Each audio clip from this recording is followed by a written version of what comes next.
5 erros que todo brasileiro comete no inglês. Uso do pronome it. Nós estamos muito acostumados com frases em que o sujeito é inexistente, como quando você diz que está chovendo hoje.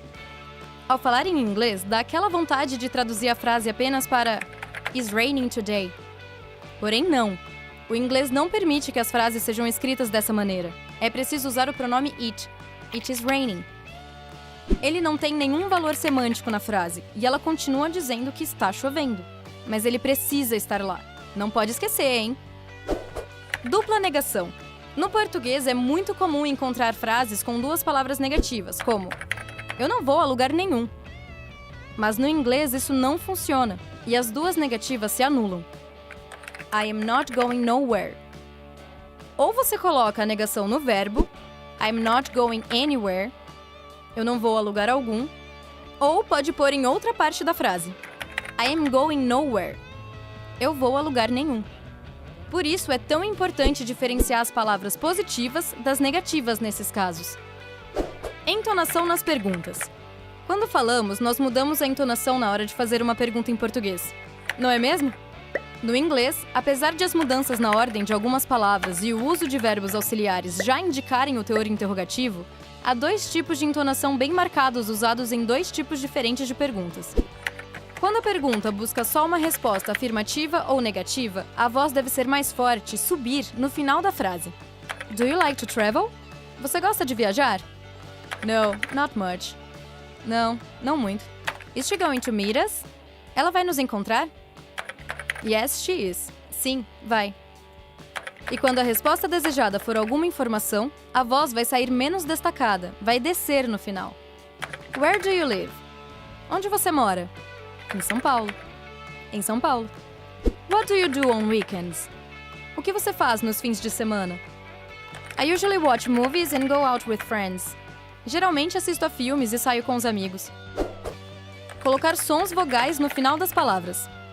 Nós temos muita dificuldade em pronunciar o som seco das palavras que terminam com consoantes, como, por exemplo, dog, cachorro. Muitas palavras do português terminam com sons de vogais, por isso a gente tende a falar dog.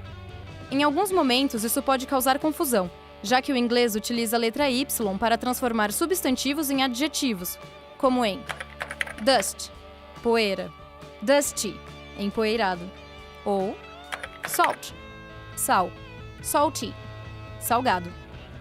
Traduzir de maneira literal. Pensar primeiro no português e depois traduzir para o inglês pode até funcionar em alguns casos no comecinho dos estudos, mas depois é só uma armadilha. A tradução literal não dá certo em muitos casos, seja por conta de palavras e expressões que não são o que parecem, seja porque ela não é a linguagem mais adequada em uma situação. Imagine que você está num restaurante e faz o pedido. I want a chicken salad, please. Eu quero uma salada de frango, por favor. Em português, a frase está correta, tudo certinho. Mas em inglês soa meio esquisita. O verbo to want até significa querer mesmo, mas é um querer muito mais forte, que deve ser utilizado em outros contextos, e não apenas para pedir algo num restaurante. Nesses casos, você pode dizer Can I get a chicken salad, please? Pode me trazer uma salada de frango, por favor? Quer outro exemplo? Em português, perguntamos Quantos anos você tem? Mas em inglês, a frase é How old are you? Bem diferente do que seria a tradução literal. How many years do you have? Que não faria o mínimo sentido para os falantes nativos.